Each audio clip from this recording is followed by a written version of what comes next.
చూసినా ఈ 12 గంటల పని అమలుకు వచ్చింది. 12 గంటల స్థానంలో 8 గంటల పనిలో చట్టబద్ధంగా అమలు చేయాలని, అదనంగా చేసేటువంటి కాలానికి అదనపు వేతనం ఇవ్వాలని, మహిళలకు రెస్ట్ రూములు, పసిపిల్లలకి గదులు ఇవ్వాలని, అన్ని పరిశ్రమల్లో అన్ని సంస్థల్లో పురుషులు మహిళలు ఒక దగ్గర ఉన్నటువంటి పనిచేసే దగ్గర ఈరోజు మరి గ్రీవెన్స్ సెల్ ని ఏర్పాటు చేయాలని, లైంగిక వేధింపులు అరికట్టాలని, పెద్ద ఎత్తున అన్ని పరిశ్రమల్లోకి వలస కార్మికులు వచ్చారు. 1979 వలస కార్మిక చట్టాన్ని అమలు చేయాలని, బీజేపీ తీసుకొచ్చినటువంటి 4 లేబర్ కోడ్లు అమలు చేయడం కోసం కసరత్తు ప్రారంభమైంది. కింద నిలబడండి, ఫోటో వస్తుంది. మీరు ఎంత వెడల్పు నిలబడితే అంత కవర్ అవుతుంది ఫోటో. దయచేసి వెనక్కి జరగండి, వెనక్కి జరగండి, కొద్దిగా వెనక్కి జరగండి.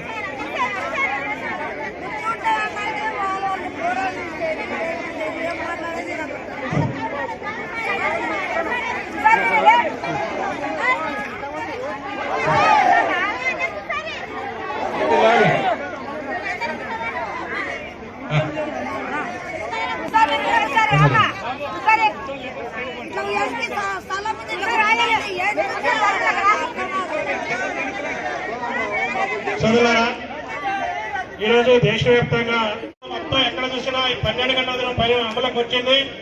12 గంటల స్థానంలో 8 గంటల పనిలో చట్టబద్ధంగా అమలు చేయాలని, అదనంగా చేసేటువంటి కాలానికి అదనపు వేతనం ఇవ్వాలని, మహిళలకు రెస్ట్ రూములు, పసిపిల్లలకి గదులు ఇవ్వాలని, అన్ని పరిశ్రమల్లో అన్ని సంస్థల్లో పురుషులు మహిళలు ఒక దగ్గర ఉన్నటువంటి పనిచేసే దగ్గర ఈరోజు మరి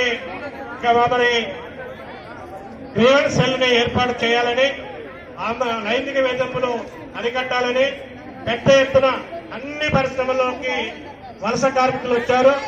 1979 వలస కార్మిక చట్టాన్ని అమలు చేయాలని, బీజేపీ తీసుకొచ్చినటువంటి 4 లేబర్ కోడ్లు అమలు చేయడం కోసం కసరత్తు ప్రారంభమైంది.